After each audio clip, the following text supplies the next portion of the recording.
So whether your products are already on Amazon and someone else is reselling them for you, or you're selling to Amazon direct through the vendor program, or you just want to get your brand started on Amazon, the first thing you need to do is set up an Amazon Seller Central account. Today we're going to walk through how to get Amazon Seller Central account, some of the pitfalls to avoid, the different types of accounts, and then what your next steps would be after that.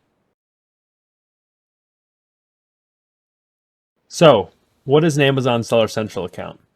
Seller Central is through the Amazon ecosystem and is the platform on how which brands, individuals, etc. can sell their products on the Amazon marketplace. There's actually two different ways to get your products on Amazon historically. One has been the Seller Central platform, which is what we're going to talk about today. The second is a Vendor Central platform. Vendor Central is for brands that wholesale their products directly to Amazon, and Amazon issues them a PO. The brand sends Amazon the product.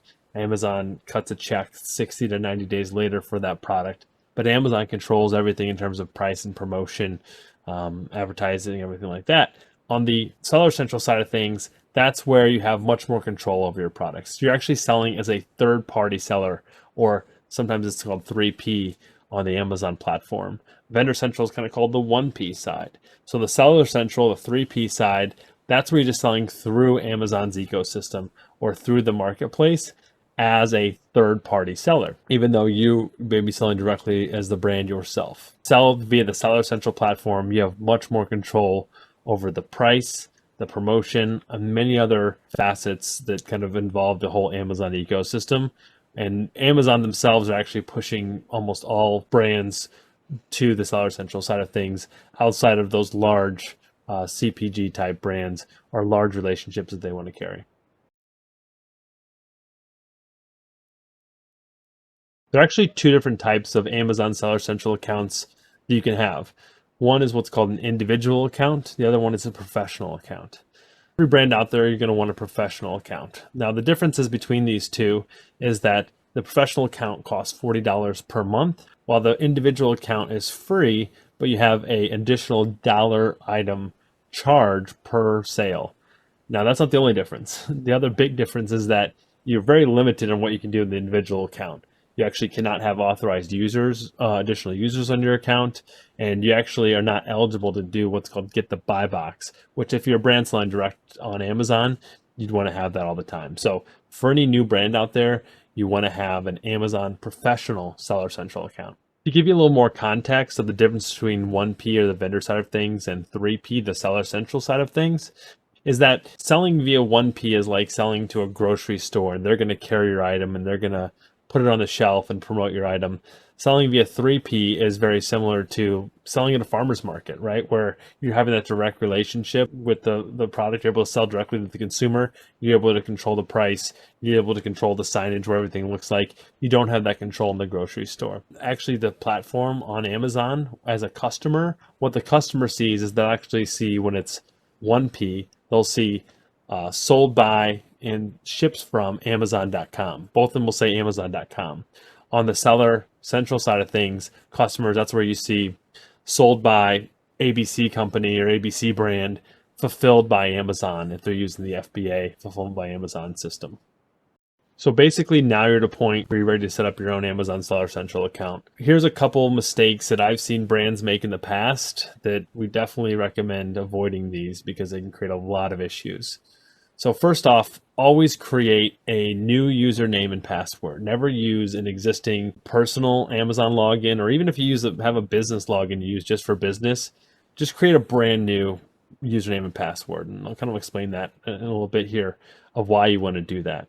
The second thing is, if you've ever had an Amazon Seller Central account, always try to use that existing account if you can. Amazon has a very strict policy of not having multiple seller accounts, and they'll actually flag both accounts and shut both down if you try to circumvent the system and create multiple accounts. Especially if your account's been suspended or you've had issues with the seller account in the past, don't just go to try to create another one, to circumvent that. Now, if it's a completely different entity and different company, yeah, you can create a new one. But if it's the same information as last time, Amazon will connect those two.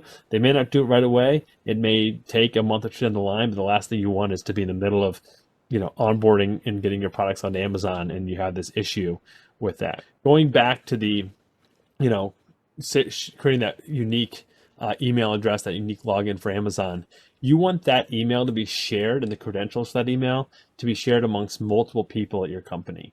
We've seen this happen most recently, just this week, where a client, their actual account was set up by a marketing company, and they don't have access to that email anymore, or access to that two-factor authentication code or number that Amazon provides. So again, you want to make sure that you're using an email that multiple people at your company can access.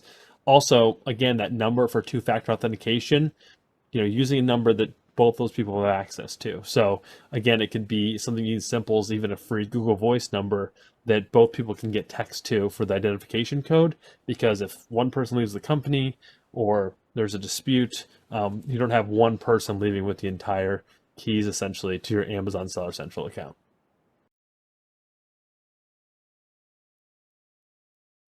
To give you an example of where the Amazon showing the legal entity name and address on the profile page of a seller really helps out, is that we've worked with a number of companies in the food and grocery space, and by very nature, those companies have to sell through a lot of distributors to get their products carried in retail stores. Well, when that happens, pretty much anyone can buy their products from a distributor and resell those on Amazon. So prior to this change, anybody could again hide behind a seller name on Amazon, and resell their products. And the brand had no way of knowing who that actual company was, or tracing back of how they actually got the product. But now with this change, essentially, as a brand, you can see the legal company that's reselling your products, and either contact them directly, or if they're not really authorized, maybe cut them off at the distribution source, whether it be direct through you or potentially through a distributor, to somewhat limit their ability to resell your products on Amazon, giving you more control of the channel. As you can imagine, Amazon makes it pretty easy to actually set up an Amazon Seller Central account. They guide you through pages of fields and uploads and things you have to provide, very similar to like any kind of maybe application you'd be filling out for anything online. So pretty straightforward and pretty easy. Now, some recent changes we've seen Amazon make in the last even few months is that they're actually doing video interviews now with new people that set up Amazon Seller Central accounts. As you can imagine, there's a number of different ways that criminals defraud the Amazon ecosystem. One of those is through brand new seller accounts. So Amazon just wants to do their due diligence and make sure that it's actually legitimate companies and individuals setting up these accounts. So video interviews, we actually have to hold up your ID to the camera and actually provide a statement to Amazon, to someone on the other end, is relatively new. Also, Amazon's doing pretty much address verifications with all new Seller Central accounts, even existing Seller Central accounts, where they want to make sure that a business address you provided is legitimate, you have access to that address. So they'll actually mail you a postcard that has a string of digits on it that you have to essentially put back into the platform to verify that that is your address. It's almost like two-factor authentication via snail mail. And that leads me into my last point I want to talk about. Recent change that happened in the fall of 2020 is that Amazon now publishes the actual legal entity and address for all third-party sellers on that seller's about page.